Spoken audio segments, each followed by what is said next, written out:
ये टॉपिक ये बहुत ही बढ़िया टॉपिक है और ये भी आपके सिलेबस में है, सीबीएसई 2022-23 के सिलेबस में। Relationship between zeros and coefficient क्या होता है ये इसे समझते हैं। सबसे पहले जीरोस किसे कहते हैं?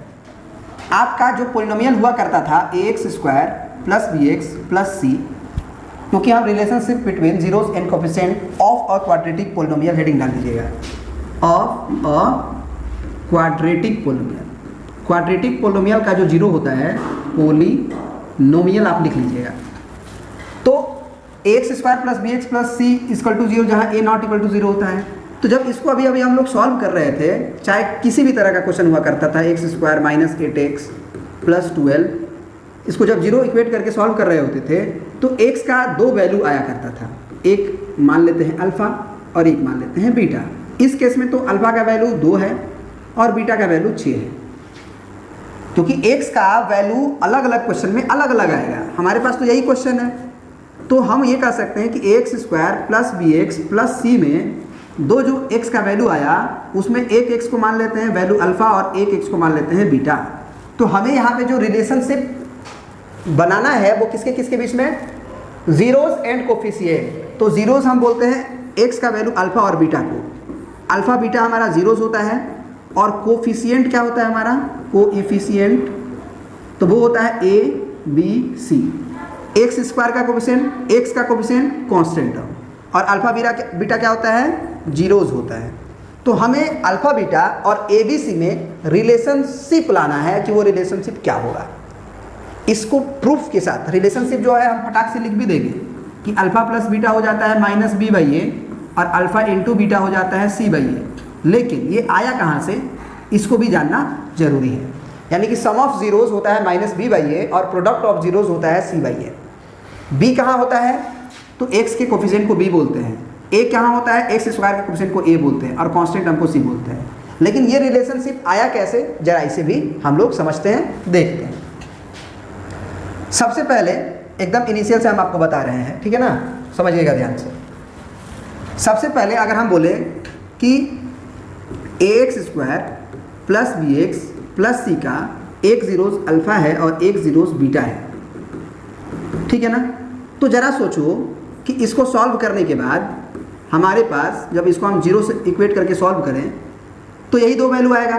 और अगर हम एक खुद से पोलिनोमियल लिखे एक्स माइनस अल्फ़ा और एक्स माइनस बीटा, तो क्या इस पोलिनोमियल का जीरोस अल्फ़ा और बीटा ही नहीं है?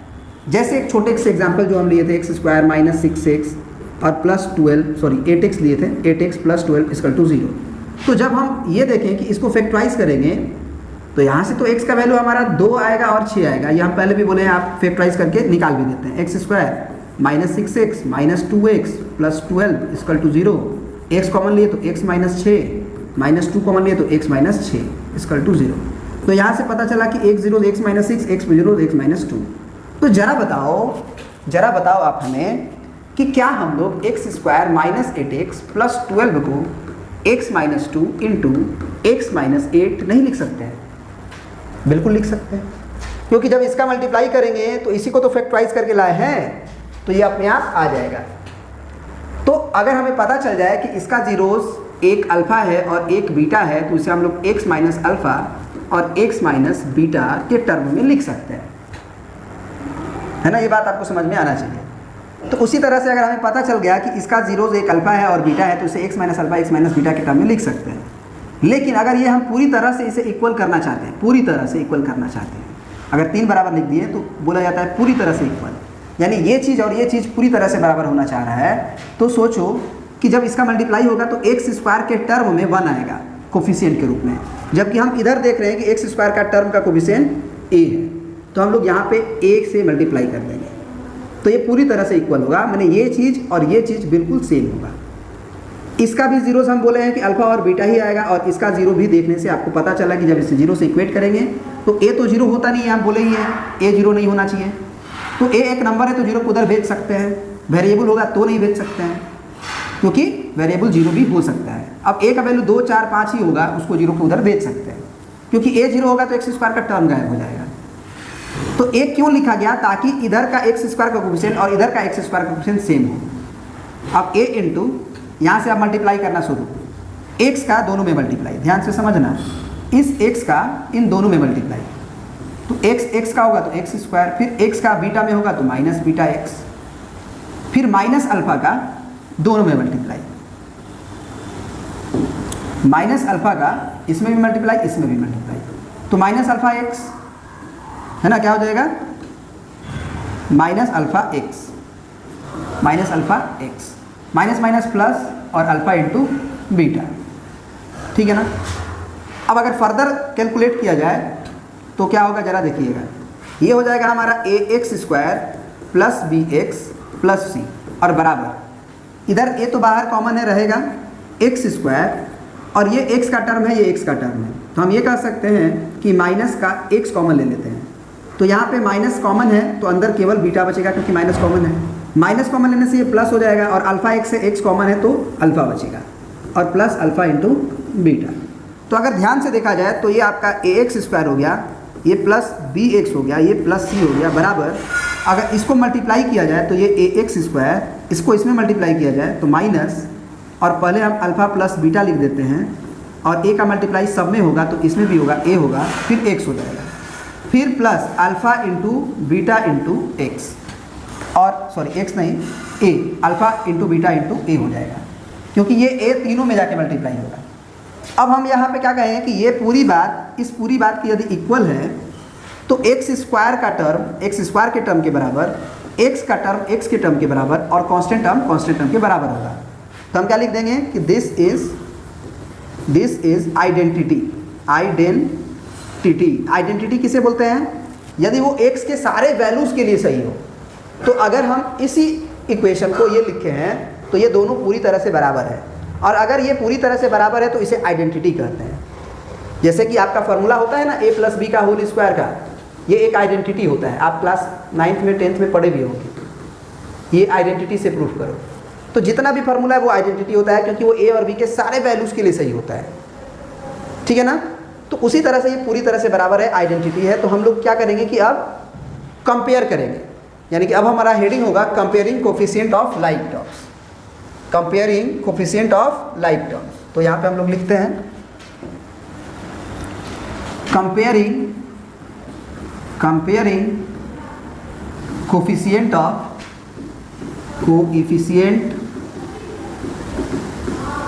Of like terms. Like terms का मतलब हो गया कि एक्स स्क्वायर का टर्म का उधर का कोफिशिएंट ए है, और इधर अगर देखा जाए तो एक्स स्क्वायर के टर्म का कोफिशिएंट ए ही है, तो ठीक है। एक्स के कोफिशिएंट को देखा जाए उधर तो बी है, और इधर अगर एक्स के कोफिशिएंट को देखा जाए इधर, तो इधर एक्स का कोफिशिएंट हमारा ये पूरा है माइनस के साथ, है ना, क्योंकि एक्स के मल्टीप्लाई में जो भी लगा रहेगा उसे कोफिशिएंट बोला जाता है। तो minus of alpha plus beta into a, और एक और कोफिशिएंट को कंपेयर किया जाए कांस्टेंट टर्म को, यानी कि जो एक्स स्क्वायर का टर्म और एक्स से फ्री हो, यानी कि ये, तो हमारा सी जो होगा वो किसके बराबर होगा, इधर के कांस्टेंट टर्म जो एक्स और एक्स स्क्वायर से बिल्कुल फ्री है, यानी इसके बराबर होगा, यानी कि अल्फा इंटू बीटा इंटू ए। तो अगर ए को हम इधर भेज दें और माइनस को भी इधर भेज दें, क्योंकि मल्टीप्लाई में है तो उधर डिवाइड में जाएगा, तो ये माइनस बी बाई ए हो जाएगा, और बराबर हो जाएगा अल्फा प्लस बीटा। तो यहाँ से हमें पता चला जो हम बताए थे कि अल्फा और प्लस बीटा का जोड़ माइनस बी बाई ए होता है, वो हो गया। और यहाँ से अल्फा इंटू बीटा जो हो गया वो आपका ए उधर जाएगा तो सी के डिवाइड में ए चला जाएगा। तो अल्फा प्लस बीटा में भी डिवाइड में है और अल्फा इंटू बीटा में भी डिवाइड में ए है, ठीक है ना। अब देखिए इसको तो ये ऐसे याद ही करना है, लेकिन साथ ही साथ इसे आप ऐसे भी याद रखिएगा कि alpha plus beta is equal to minus, और बी कहाँ छुपा रहता है, a x square plus B x plus c में बी कहाँ है, एक्स के जो बगल में है उसे बी बोलते हैं। तो माइनस के बाद आप ऐसे भी याद रखिएगा coefficient of x divided by a कहाँ रहता है, एक्स स्क्वायर के कोएफिशिएंट में, तो कोएफिशिएंट ऑफ एक्स स्क्वायर, और अल्फा इंटू बीटा बराबर सी बाई ए है, तो उसको भी हम लोग लिखेंगे। तो जरा देखा जाए जो रिजल्ट आया है उसे, अल्फा प्लस बीटा क्या आया हुआ था, माइनस बी बाई ए, यही रिलेशनशिप होता है, और अल्फा इंटू बीटा क्या आया हुआ है, सी बाई ए। तो यही जीरोस और ए बी सी में रिलेशनशिप होता है, ये दो रिलेशनशिप होता है, याद रखिएगा। तो यहाँ पे हम लोग कह सकते हैं अल्फा प्लस बीटा का वैल्यू हमारा आया हुआ है माइनस, और बी का नाम कोएफिशिएंट ऑफ एक्स, क्योंकि एक्चुअल में ये ax square plus B x plus c वाले एक्सप्रेशंस का रिलेशन है, और नीचे हमारा एक्स स्क्वायर का कोएफिशिएंट a है, यानी कि हम लिख सकते हैं कोएफिशिएंट ऑफ एक्स स्क्वायर, एक रिलेशन ये। फिर अल्फा इंटू बीटा के लिए हम याद करेंगे कांस्टेंट टर्म और divided by coefficient of x square. तो अब इसमें क्या कहेगा कि बहुत तरह का क्वेश्चन आपसे बनाने के लिए कहेगा।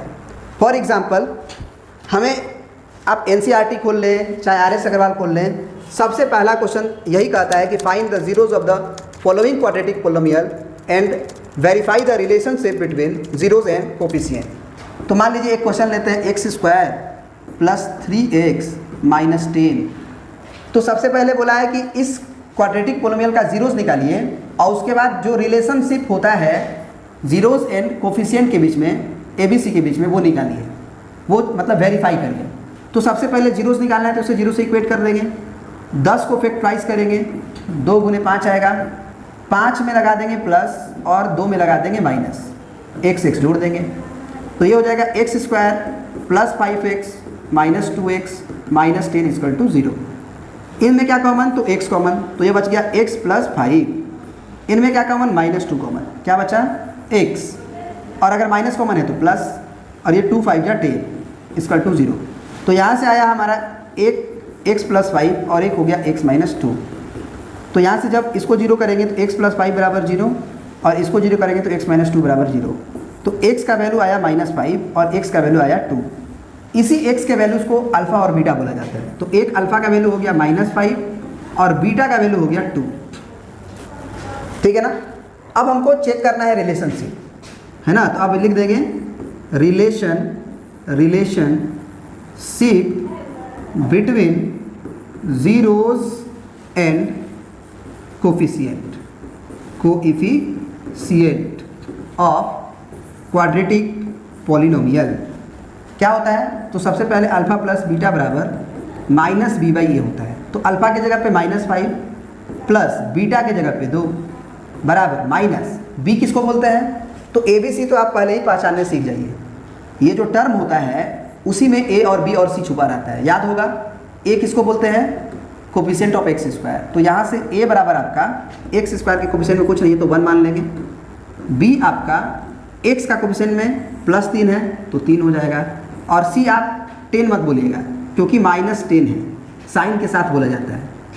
तो यहाँ पे आपको माइनस और b का नाम रखना है, तो b का नाम 3 है, माइनस फार्मूला में है, याद रखिएगा ये माइनस रहेगा, और b में भी अगर माइनस आ जाता है तो 2 माइनस लिखते हैं, ऐसे ब्रैकेट करके एक और माइनस लिखते हैं। लेकिन यहाँ पे तो केवल b 3 ही है तो 3 ही लिखेंगे। बाई a क्या होगा, तो a1 होगा। तो देखिए तो ये बराबर आ रहा है, -5 में से 2 घटाएंगे तो -3, और बराबर को उधर भी -3, तो बराबर आया है। तो ये वेरीफाई हो गया। एक रिलेशनशिप और वेरीफाई करना है, अल्फा इंटू बीटा का वैल्यू c/a आना चाहिए। अल्फा क्या था, -5, बीटा क्या था 2 हो गया, c क्या था कांस्टेंट टर्म यानी कि -10, साइन के साथ रखेंगे, यानी कि c प्लस 10 लिख देना। अगर हम बात करें इस इक्वेशन में एक्स स्क्वायर प्लस, तो ये पूरा c है, प्लस के साथ c है तो प्लस, माइनस के साथ तो माइनस, तो ये हो गया -10 c का वैल्यू। और क्या है, a है एक्स स्क्वायर का कोफिशिएंट, तो एक्स स्क्वायर का कोफिशिएंट तो हमारा 1 ही है। तो यहाँ पे -5 2 10, यहाँ भी -10, तो ये वेरीफाई हो गया। तो एक तो इस तरह का क्वेश्चन मिलता है आपको, इस तरह से वेरीफाई करने के लिए। तो ये क्वेश्चन आपका भरा पड़ा हुआ है एक्सरसाइज 2A में, आप उसे करेंगे, ठीक है ना, आप उसे करेंगे। जो भी डाउट होगा हम देंगे भी, R.D. Sharma, R.S. Agarwal, NCERT सबके क्वेश्चन हम देंगे, आंसर सेट भी देंगे। आप सब कुछ बनाइए और जो भी डाउट हो आप हमसे बेहिचक होकर पूछिएगा, ठीक है ना। तो एक और ये क्वेश्चन था, एक और पूछता है आपसे क्वेश्चन, वो भी बहुत बेहतरीन टॉपिक है आपका। अगला लिखिएगा ज़रा वो टॉपिक को, ठीक है जी। तो अगला हेडिंग डाल लीजिएगा कि find a quadratic polynomial whose zeros are alpha and beta.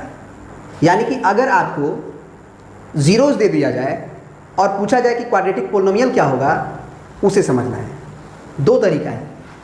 Method 1, quadratic polynomial बनाने का मतलब है कि आपको इक्वेशन इस तरह का बनाना है, x square plus B x plus c के जैसा, और इसका जीरोस अल्फा और बीटा होना चाहिए।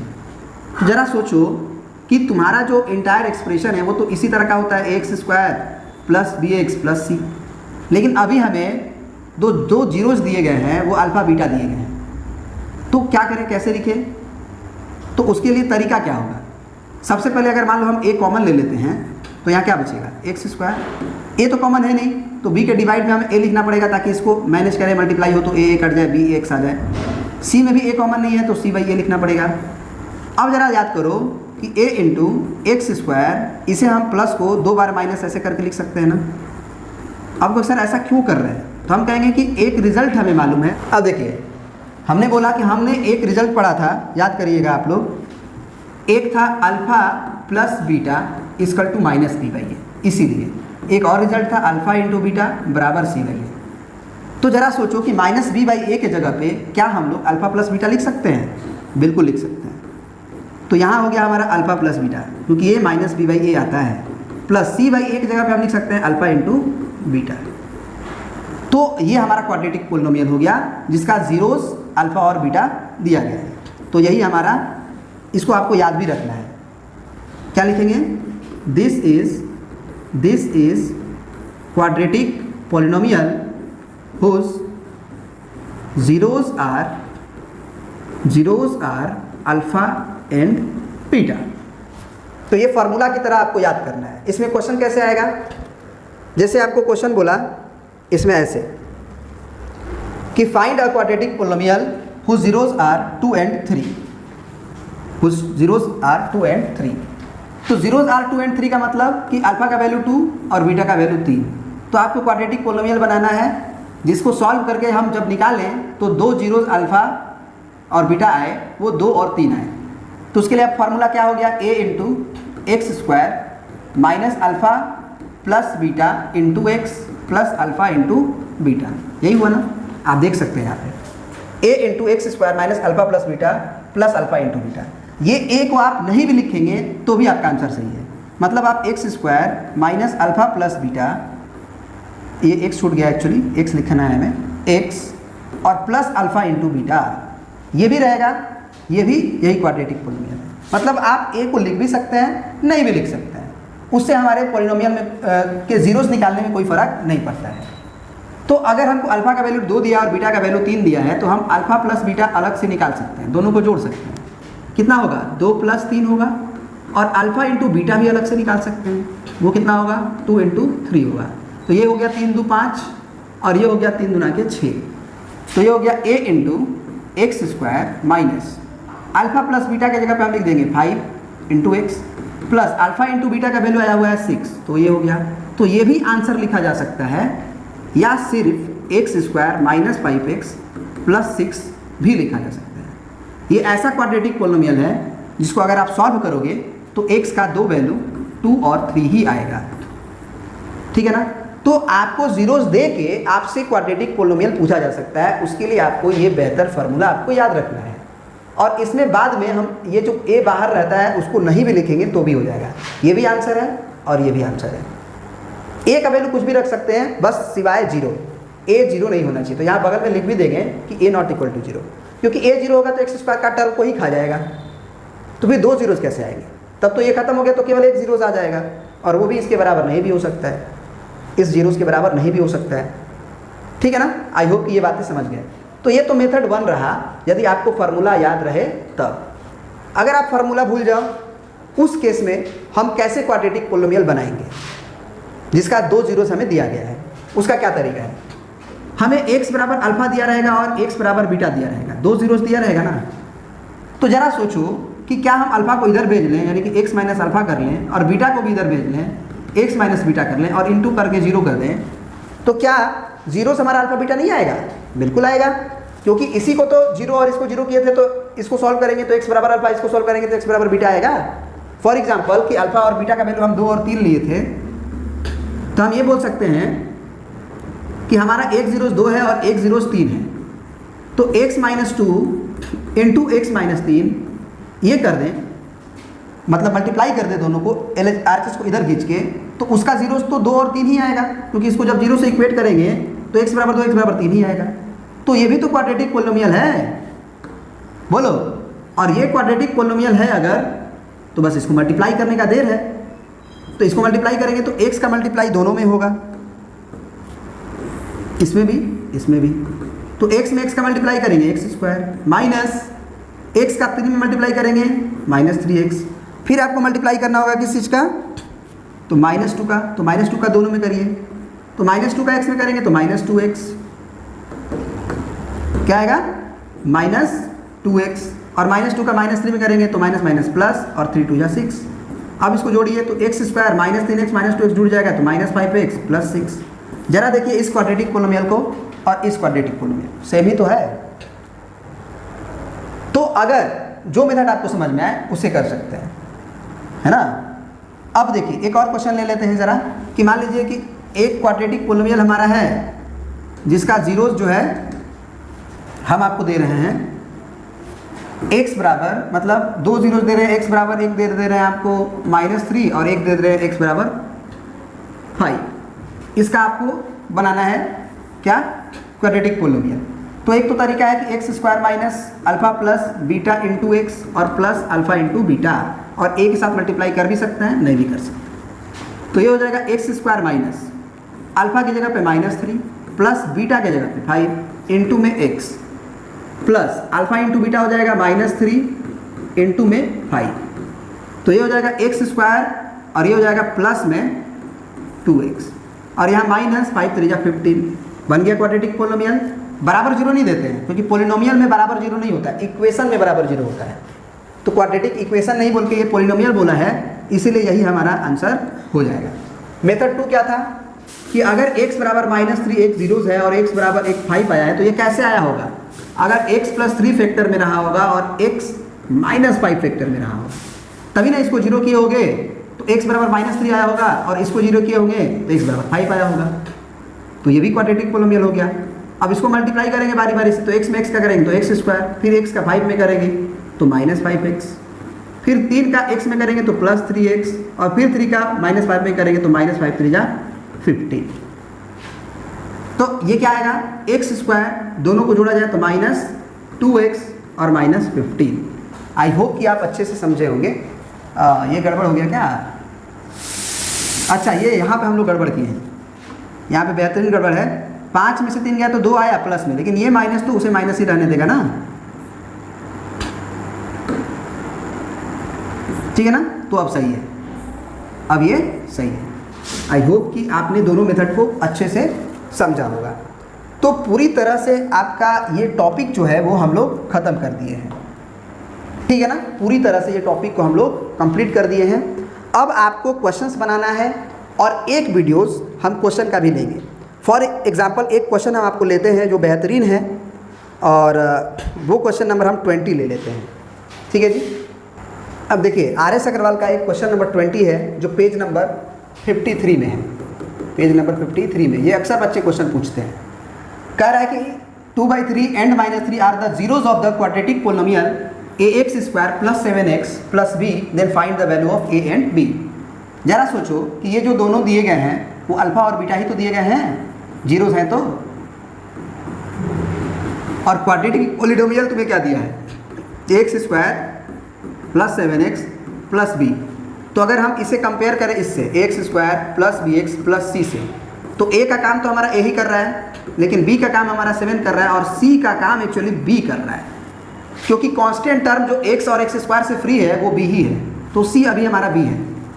तो इस इक्वेशन का एक relationship between zeros and coefficient जानते हैं, और हमें जीरोस दिया गया है और कोफिशिएंट हम a 7 और b देख रहे हैं। तो हम ये कह सकते हैं कि अल्फा प्लस बीटा का वैल्यू -b/a होता है, और अल्फा इंटू बीटा का वैल्यू आपका c/a होता है। तो अल्फा का वैल्यू हमें दिया है 2/3 लिख दिए, प्लस बीटा का वैल्यू हमें क्या दिया है -3 लिख दिए, और बराबर माइनस b का नाम क्या हो जाएगा 7/a का नाम हो जाएगा a। तो अब यहाँ पे बाई 1 करके एलसीएम ले लिए, आपका एलसीएम 3 हो गया, 3 से 3 कट गया तो ये ऊपर 2 बचा, प्लस माइनस माइनस 1 से 3 में डिवाइड करेंगे 3, और 3 3 जा 9, और बराबर ये हो जाएगा 7/a। अब ऊपर कैलकुलेट किया जाए तो ऊपर -7 आएगा, है ना, ऊपर क्या आएगा -7 आएगा और बाई 3, और अगर उधर देखा जाए तो -7/a आएगा। अब क्रॉस मल्टीप्लाई करें, पहले माइनस माइनस कर दें, 7a = 7 × 3, 7 से 7 भी कट गया तो a बराबर प्यारा सा वैल्यू आ गया 3। ए और b का वैल्यू ही पूछा था हमसे, तो एक निकल गया, एक बाकी है। तो एक रिलेशनशिप हम और भी जानते हैं, ऑल्सो अल्फा × बीटा बराबर c/a। तो अल्फा क्या है 2/3 इंटू बीटा क्या है -3, c क्या है b, क्योंकि यही तो है, a बराबर a, b बराबर 7, c बराबर b, और a क्या है, तो a तो x² का ऑप्शन a ही है क्वेश्चन में भी, यहाँ भी 3 से 3 कट गया एक बार में, तो माइनस का 2 आया और बराबर b/a का वैल्यू हमें आ चुका है 3, तो 3 इधर भेज दें तो b का बराबर 3 दूना के 6 -6 आ गया। तो इस तरह से हमारा a का वैल्यू 3 आया और b का वैल्यू -6 आया, ठीक है ना। और देखो, और जो क्वेश्चन है ना उसमें अगर तुमसे ये पूछे, सुनना ध्यान से, अगर तुमसे ये पूछे कि x² + 2x -3 है ना, -3 है, और तुमसे अगर पूछे कि तुम इसमें बताओ कि α² + β² का वैल्यू क्या होगा, चलो क्वेश्चन थोड़ा सा आसानी कर लेते हैं, x² - 8x + 2l, इसमें तुम α² + β² का वैल्यू बताओ। तो एक तो तरीका है कि तुम इसे सॉल्व करके पहले अल्फा निकाल लो, बीटा निकाल लो, और उसके बाद अल्फा का जो वैल्यू मान लो सॉल्व करोगे तो 2 आएगा, बीटा का वैल्यू आ जाएगा 6, तो यहाँ 2 का स्क्वायर लिख दिए, बीटा का वैल्यू 6 का स्क्वायर लिख दिए, तो 2 दूना 4 + 36, 36 और 4 40 आ गया। और हो सकता है कि किसी क्वाड्रेटिक पोलिनोमियल को तुम सॉल्व ही नहीं कर पाओ, ऐसा भी होता है। क्वाड्रेटिक पोलिनोमियल ऐसा जरूरी नहीं है कि सबका जीरोस आ ही जाता है, ऐसे भी क्वाड्रेटिक पोलिनोमियल है जिसका जीरो आएंगे ही नहीं, माने x का ऐसा वैल्यू एग्जिस्ट ही नहीं करेगा जिसके चलते वो जीरोस होगा, ठीक है ना। उस केस में क्या करेंगे, तो उस केस में हम लोग α² + β² का एक फार्मूला लिखेंगे, α + बीटा का होल स्क्वायर -2α × बीटा, ये होता है। ये एक्चुअली आया हुआ है α + बीटा के होल स्क्वायर के फार्मूला से, α² + β² + 2α बीटा होता है कि नहीं होता है, a + b का whole square, a² + b² + 2ab, उसी में से हम लोग α² + β² को RHS में रहने दिए हैं, 2α बीटा को LHS में किए हैं, तो α + बीटा का होल स्क्वायर -2α बीटा। ऐसा क्यों किया गया, क्योंकि हम α + बीटा बहुत आसानी से जानते हैं कि सम ऑफ जीरोस होता है और वो वैल्यू हमें आता है -b/a, तो a का वैल्यू क्या है इसमें 1, b का वैल्यू क्या है -8 मत बोलना, x का कोएफिशिएंट -8 है, c का वैल्यू क्या है 12, तो α + बीटा क्या होगा माइनस, और b का नाम फिर से -8 और बाई a का नाम 1, यानी कि α + बीटा का वैल्यू 8 आया, अल्फा × बीटा का वैल्यू क्या आता है c/a, तो वो हो गया 12/1 यानी कि 12। तो यहाँ से हम लोग कह सकते हैं कि α² + β² को हम लोग सम ऑफ जीरोस और प्रोडक्ट ऑफ जीरोस के टर्म में लिख दिए, तो इसका भी वैल्यू जानते हैं, इसका भी वैल्यू जानते हैं, रख देंगे, क्योंकि दोनों बराबर हैं, इसको निकालें चाहे इसको निकालें, तो इसको निकालने में कठिनाई है, इसको निकालने में आसानी है, क्योंकि इसका वैल्यू हम जानते हैं। तो α + बीटा कितना आया है 8, तो ये 8 का स्क्वायर माइनस 2 × α × बीटा क्या आया है 12, तो ये हो गया 12, तो ये होगा 8 × 8 = 64 -12 दूना के 24, 4 में 4 गया 0, 6 में से 2 गया 2, सॉरी 6 में से 2 गया 4, तो 40 इधर से भी आ रहा था, इधर से भी आ रहा था। तो ये क्वेश्चंस में अल्फा और बीटा का क्वेश्चन को सॉल्व करके भी निकाल सकते हो, और अगर भूल गए सॉल्व नहीं करने आ रहा है तो सम ऑफ जीरोस और प्रोडक्ट ऑफ जीरोस तुमको याद है कि ये होता है और ये होता है, तो इसकी मदद से तुम इस फार्मूला को अल्फा + बीटा के टर्म में और अल्फा × बीटा के टर्म में कन्वर्ट कर सकते हो और क्वेश्चन को सॉल्व करके निकाल सकते हो, ठीक है ना। आई होप कि तुम इसे अच्छे से समझ गए होंगे। तो हम कोशिश किए हैं हर तरह का क्वेश्चन को लेने के लिए। एक टॉपिक बचा हुआ है तुम्हारा ग्राफ्स वाला, ठीक है ना, तो उस ग्राफ्स वाले टॉपिक को भी हम लोग कंप्लीट कर लेते हैं, है ना, कि पोलिनोमियल का ग्राफ यदि दिया रहता है उस समय क्या होता है। सुनना ध्यान से, है ना, सुनना ध्यान से। अगर कोई पोलिनोमियल का एकदम इजी वे में बताते हैं, डिटेल में अगर सीखना है तो डिटेल में भी बता देंगे। अगर हमारा कोई वाई एक्सिस है और एक्स एक्सिस है और बोला गया कि ये एक पॉलिनोमियल का ग्राफ है, इसमें नंबर ऑफ जीरोस बताओ, नंबर ऑफ जीरोस बताओ, तो जितना वो एक्स एक्सिस को इंटरसेक्ट किया है ना उसको खाली गिन लेना। एक्स एक्सिस को एक जगह इंटरसेक्ट किया, दो जगह किया, तीन जगह किया, तो नंबर ऑफ जीरोस 3 हो जाएगा। अगर मान लो ये ग्राफ है तुम्हारे पास, ये तो वाई एक्सिस एक्सिस में हो जाता है, बस एक जगह इंटरसेक्ट किया तो इसमें हम लोग बोलेंगे 1 0। अगर ग्राफ मान लो तुम्हारा कुछ इस तरह से आया केवल ये, तो दो जगह इंटरसेक्शन हुआ तो नंबर ऑफ जीरोस क्या होंगे, नंबर ऑफ जीरोस कितने होंगे, 2 होंगे। मतलब खेल क्या है, एक्स एक्सिस का इंटरसेक्शन का, जितनी बार इंटरसेक्ट करेगा उतना जीरो, 1 2 3 4 5, तो नंबर ऑफ जीरोस 5 हो जाएगा। मतलब कि इस क्वाड्रेटिक पॉलिनोमियल का नंबर ऑफ जीरोस 5 होंगे। क्लियर हो गया अच्छे से, है ना, बहुत अच्छे से क्लियर हो जाना चाहिए। अब आखिर ऐसा होता क्यों है, इसको जरा समझते हैं। किसी भी चीज़ का ग्राफ y और x में लिखे किया जाता है। जैसे हम लोग क्लास 9th में भी किए होंगे तो 2x + 3 का ग्राफ खींचे होंगे, उसी तरह से यहाँ पे अभी पॉलिनोमियल का ग्राफ है, x² + bx + c = 0 का ग्राफ है। तो इस बराबर 0 नहीं, सॉरी, x² + bx + c का, तो इसको हम लोग y मान लेते हैं। तो ये y बराबर है और ये x² + bx + c = 0 है, ठीक है ना। जीरो कब मिलता है समझने की कोशिश करो कि क्यों एक्स एक्सिस का जितना इंटरसेक्शन मिलता है उसे नंबर ऑफ जीरोस बोलते हैं। जीरोस क्या होगा ये नहीं बता सकते हैं ग्राफ से, लेकिन जीरोस की संख्या कितनी होगी ये हम बता सकते हैं ग्राफ से। ग्राफ जितनी बार इंटरसेक्ट करेगा ना उतना नंबर ऑफ जीरोस होगा। जीरो बराबर क्या होगा, जैसे x बराबर 2 होगा कि 3 होगा, ये नहीं बताया जा सकता है ग्राफ की मदद से, बस ये बताया जा सकता है कि नंबर ऑफ जीरोस कितने हैं। उस क्वाड्रेटिक पॉलिनोमियल का अगर ग्राफ दिया है किसी भी क्वाड्रेटिक पॉलिनोमियल का, तो नंबर ऑफ जीरोस कितने होंगे, ठीक है ना। सुनना ध्यान से, सुनना ध्यान से। ये जो ग्राफ होता है वो y as a function of x करके बनाया जाता है। तो जरा सोचो कि ये जीरोस कब होगा, जब हम इसे जीरोस करके और सॉल्व करके x का वैल्यू निकालेंगे। तो ये जब जीरो होगा मतलब y 0 होगा, क्योंकि इस एक्सप्रेशन को, इस पॉलिनोमियल को किससे इक्वेट किया गया है, y से। तो इसको जीरो करने का मतलब y का जीरो होना। और y कहाँ जीरो होता है, सोच के देखो, x एक्सिस के ऊपर। अगर आप x एक्सिस पे कहीं भी चले जाओ, कहीं भी चले जाओ, वहाँ पे थोड़ा भी ऊपर थोड़ा भी नीचे नहीं गए हो, और y एक्सिस पे जब भ्रमण नहीं हुआ तो y कोऑर्डिनेट तो जीरो होगा। यानी कि ये पक्का पता चल गया कि x एक्सिस पे ही y जीरो होता है, x एक्सिस पे ही y जीरो होता है, क्योंकि x एक्सिस पे आपके जाने से y में कोई बदलाव नहीं होता है। तो y जीरो कहाँ होता है, x एक्सिस पे। तो x बराबर एक वैल्यू यहाँ आता है अल्फा, एक वैल्यू बीटा, एक वैल्यू गामा। जितना बार इंटरसेक्ट करेगा x का उतना वैल्यू आएगा। अलग अलग है ना, एक गो ये दूसरा x का वैल्यू यहाँ से, मान लो x बराबर ये 2 है, यहाँ से x बराबर 3 है, यहाँ से x बराबर 4 है, तो 3 जीरोज आ गया। यानी कि 3x का ऐसा वैल्यू आएगा जो उस पॉलिनोमियल को जीरो कर देगा। जैसे एक एग्जांपल के लिए हम ये लें, y बराबर x - 2 और x - 3 और x - 1।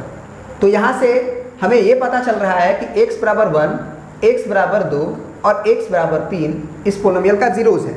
मतलब y कितनी बार जीरो होगा, 3 बार। एक x बराबर 1 पे, एक x बराबर 2 पे और एक x बराबर 3 पे। कैसे, तो साफ देख रहे हो, साफ देख रहे हो कि एक हमारा 0 1 मिला है, ये मान लेते हैं, 1 0 2 मिला है, ये मान लेते हैं, 1 0 3 मिला है, ये मान लेते हैं। तो ये ग्राफ इसका कुछ ऐसे बनेगा। तो 3 जीरोस हुए कि नहीं, 3 बार y जीरो हुआ कि नहीं। तो इसीलिए बोला जाता है कि हमारा ग्राफ अगर 3 जगह इंटरसेक्ट किया है तो 3 जीरोस हुआ, क्योंकि 3 बार y जीरो हुआ, और जितने बार y को जीरो होगा उतना जीरोस मिलता है। 4 बार अगर जीरो हुआ, जैसे एक और इंटरसेक्शन कर दिए, तो 1 हुआ, 2 बार, 3 बार, 4 बार, माने एक और हो सकता था कि यहाँ पे x - 6 भी हो जाता, तो यहाँ से x बराबर 6 भी जीरो होता है। मतलब ऐसे करके ऐसे चला जाता। समझ में आ रहा है बात, ऐसे नहीं होता एक्चुअली, ऊपर से जाता है ऐसे, 1 2 3 4। तो यहाँ पे हम कह सकते हैं कि हमारा एक्चुअली ये, इसको इधर कर देते हैं, इसको इधर, x एक्सिस को इधर, ये 1 हो गया, ये 2 हो गया, ये 3 हो गया, ये 6 हो गया, क्योंकि अब 4 फैक्टर्स थे। तो y का जीरो होना x एक्सिस का इंटरसेक्शन ही बताता है। एक्स एक्सिस पे इंटरसेक्शन का मतलब वाई में डिस्टेंस नहीं चलना, एक्स में बढ़ेगा घटेगा, लेफ्ट राइट हम बढ़ेंगे घटेंगे, लेकिन वाई में तो यात्रा हो ही नहीं रही है। तो वाई का जीरो होना मतलब पोलिनोमियल का जीरो होना, क्योंकि कोई भी पोलिनोमियल हो गया, चाहे आपका क्यूबिक पोलिनोमियल हो गया, चाहे क्वाड्रेटिक पोलिनोमियल हो गया, चाहे कोई भी बाई क्वाड्रेटिक पोलिनोमियल हो गया, कोई भी पोलिनोमियल हो गया आपका,